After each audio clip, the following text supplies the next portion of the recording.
Latur police भरती 2024 मध्ये विचारला गेलेला हा अंकगणिताचा एक प्रश्न आहे आणि अंकगणिताचे संपूर्ण लातूर पोलीस भरतीचे 2024 चे जर सर्व विश्लेषण जर पाहायचे असेल तर खाली जे तयार दिसतोय त्या लिंकवरती क्लिक करा. आता ह्या प्रश्नाचं उत्तर बघूया. हे एक साधं रेषीय समीकरण आहे जे कुठलं आहे 4x - 3y बरोबर 10 आणि जर y 2 असेल तर x किती आहे हा या ठिकाणी आपल्याला विचारला गेलेला आहे. तर साधं सरळ आणि सोपं काय करायचं असतं रेषीय समीकरणामध्ये जर एकाची व्हॅल्यू विचारली असेल तर दिलेली व्हॅल्यू फक्त त्या समीकरणामध्ये घालायची. म्हणजे किती 4x - 3 आणि y ची व्हॅल्यू किती दिली तर ती 2 आहे बरोबर किती 10.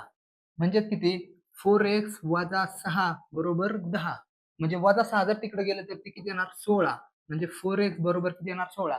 म्हणजे x बरोबर किती येणार तर 4. म्हणजेच या प्रश्नाचं उत्तर आहे जे आहे की ऑप्शन क्रमांक 4. आणि जर लातूर पोलीस भरती 2024 मधील अंकगणिताचे सर्व विश्लेषण तुम्हाला बघायचे असेल तर खालील लिंकवरती क्लिक करा.